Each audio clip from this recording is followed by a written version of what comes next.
Hi வணக்கம். நான் உங்களுக்கு பேசுறேன். நம்ம அதை பத்தி பார்க்க போறோம். மோகன்லால் சார் சொல்லியிருக்கக்கூடிய மலைக்கோட்டை வாலிபன் இந்த படத்தோட ட்ரெய்லர் வந்து ரிலீஸ் பண்ணிருக்காங்க. ஆல்ரெடி இந்த படத்துக்குமே நம்ம வீடியோ போட்டிருந்தோம். அதுமே அவரோட கெட்டப் வந்து ஒரு வித்தியாசமா இருந்துச்சு. ஒரு நீளமா ஒரு சாலை வச்சு அதை வந்து சல்லுன்னு அடிச்சு அப்படியே ஒரு மாதிரி எரிவாரு. அந்த மாதிரி ஒரு வீடியோ வந்து நம்ம பார்த்துருந்தோம். இப்போ பார்த்தீங்கன்னா ஒரு ட்ரெய்லர் ரிலீஸ் பண்ணியிருக்காங்க. இதுவுமே வந்து பார்த்தீங்கன்னா January 25th தான் ரிலீஸ் ஆகுது. அந்த மாதிரி அனௌன்ஸ்மெண்ட் பண்ணியிருக்காங்க. ஃபர்ஸ்ட் ஆஃப் ஆல் நம்ம வீடியோக்குள்ள போயிட்டு ரியாக்ஷன் பார்த்து வந்து பேசலாம். வீடியோக்குள்ள போகலாம். மலைக்கோட்டை வாலிபன்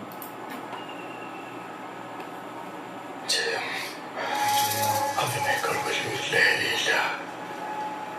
ഞാനും ആ ലഹരിയിൽ മതിമറന്നാൽ അതിൽ ഒളിഞ്ഞിരിക്കുന്ന ചതി കണ്ടെത്താൻ കഴിയില്ല.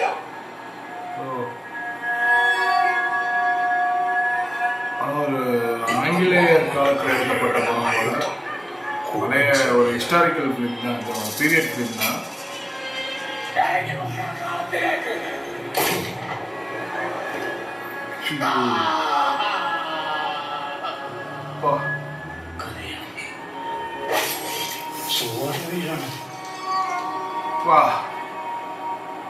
കണ്ണീരും ചോരയും വീണാണ് കടലുണ്ടാകുന്നത്. ആ കടലിന്റെ അടിയിൽ നിന്ന് സൂര്യൻ ഉദിച്ചു വരും. സൂര്യന്റെ തീ ഈ കോട്ട ചമ്പലാക്കും.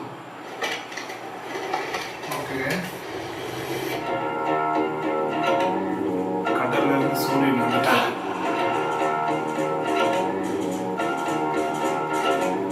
மோகன்லால் தான் அவங்களை காப்பாற்ற வந்திருக்காரு. அவன் கண்ணீர் முழுக்க கலந்து ஒரு கடல் இருக்கான். அந்த கடல்ல இருந்து ஒரு சூரியன் வந்து உருவாகணும்.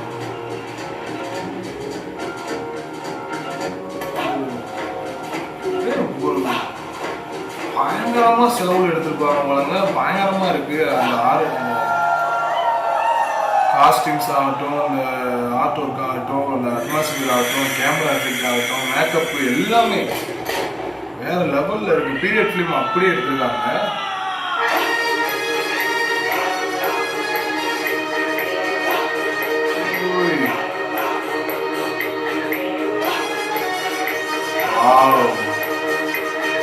வயசே ஆக மாட்டேங்குது. இவங்க மட்டும் அப்படியே இருக்காங்க எல்லாம். மோகன்லாலோட அவதாரம் மலைக்கோட்டை வாலிபன்.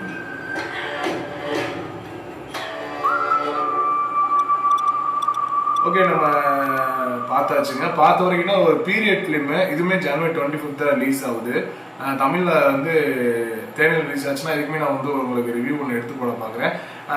ட்ரெய்லரை பார்த்த வரைக்கும் என்ன அப்படி நம்மளுக்கு சிங்க் ஆகுது அப்படின்னு பார்த்தீங்கன்னா, இது ஒரு பீரியட் ஃபிலிம். அதுக்கப்புறம் பார்த்தீங்கன்னா ஒரு வெள்ளைக்காரங்களுக்கு வந்து ஒரு நாட்டை, ஒரு கிராமத்து மக்களை எப்படி வந்து ஒரு ஊரவே ஒரு ஊரில் ஒரு சமுதாயம் அப்படின்னு மாதிரி நம்ம எடுத்துக்கலாம். அவங்கள வந்து அடிமைப்படுத்தி வச்சு அவங்க கொடுமைப்படுத்துறாங்க. அஸ்யூஷுவல் தெரிஞ்சது தான். வெள்ளைக்காரங்க மட்டும் வந்து டாக்ஸ் கேட் எவ்வளோ நம்மளுக்கு கொடுமை பண்ணாங்க, நம்மளுக்கு எந்தெந்த மாதிரி ரூல்ஸ் போட்டாங்க, எந்தெந்த மாதிரி நம்ம கொடுமை பண்ணாங்கன்றது மாதிரி கொண்டு எல்லாமே நம்மளுக்கு தெரியும். அது மட்டும் இல்லாமல் அந்த காலத்தில் நடந்த எல்லாமே நம்ம சின்ன வயசுல இருந்தே கதையாக நம்ம கேட்டு நம்ம எல்லாமே தெரிஞ்சு வச்சிருக்கோம். ஸோ அது நம்மளுக்கு அதை வந்து புதுசாக எது இதில் வந்திருக்கோம் அப்படின்னு நம்ம எதிர்பார்க்க முடியாது. கதை எந்த மாதிரி கதை அப்படின்னா, அதாவது கதை வந்து வெள்ளைக்காரனுக்கு அடிமையா இருக்காங்க. அதுல இருந்து அந்த கூட்டத்தை வந்து காப்பாத்துறாரு மோகன்லால் தான். ஸோ இது வந்து சின்னதா முடிஞ்சிச்சு. இது வந்து தெரிஞ்ச விஷயம். இதுக்கு அப்பாற்பட்டு என்ன அப்படி இருக்குன்றத பாத்தீங்கன்னா, அந்த கதையோட இவரோட கேரக்டர் வாய்ஸ் எப்படி இருக்கு, எந்த மாதிரி கொண்டு வராங்க அப்படின்னு தான் இருக்கு. நல்லா இருந்துச்சுங்க. அந்த ரொம்ப செலவு பண்ணி எடுத்திருக்காங்க. ரொம்ப அதிக செலவுகள் வந்து இது பண்ணியிருக்காங்க. நல்லா ஒர்க் போயிருக்கு. மோகன்லால் சாருமே கொஞ்சம் டிஃப்ரெண்டா இருக்காரு. ஸோ அது வந்து டைலாக்லாம் நிறைய இருந்துச்சு. எங்க கண்ணீர் முழுக்க ஒரு கடலா வந்து உருவாகி இருக்கு. அந்த கடல்ல இருந்து ஒரு சூரியன் வந்து கண்டிப்பா வருவாங்க, காப்பாற்றும். அந்த சூரியன் வந்து இந்த கோட்டையை சாம்பலாகும் அப்படின்ற மாதிரி தான் சொல்லியிருந்தாங்க. ஸோ சூப்பரா இருந்துச்சுங்க. அதை கேட்குறப்ப நம்ம எதிர்பார்ப்போம் படம் கண்டிப்பா வந்து நல்லா தான் இருக்கும். ஏன்னா நம்ம கதைகள் வந்து பழசு இல்லையா. ஒரு சிம்பிளா சொல்லணும்னா நம்மளுக்கு சிம்பிளா இந்த மாதிரி கதையெல்லாம் பெரியண்ணா படத்துல பிளாஷ்பேக்லயே முடிச்சிருப்பாங்க. என்ன அதுல வந்து ஜமீன்தார் இருப்பாங்க, இதுல வந்து வெள்ளைக்காரங்க இருக்காங்க. அந்த அடிமை குலத்துல இருந்து வளர்ந்து வந்து அவங்களே கொண்டுட்டு அந்த மக்களை வந்து விடுவிப்பாரு விஜயகாந்த் சார்.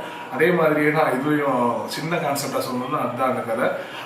அதை கொஞ்சம் விரிவா எடுத்தா எப்படி இருக்கும் அப்படின்றது தான் இந்த படமா இருக்குமோ எனக்கு தோணுது. மற்றபடி படம் நல்லா தான் இருக்கும். நீங்க கண்டிப்பா January 25th எல்லாருமே தேட்டர்ல போய் பாருங்க. கண்டிப்பா இந்த படமே தேனியில் ரிலீஸ் ஆச்சுன்னா நான் உங்களுக்கு ஒரு ரிவ்யூ எடுத்து போட பாக்குறேன். அடுத்த ஒரு ரியாக்ஷனோட மீட் பண்ணலாம். பாய்.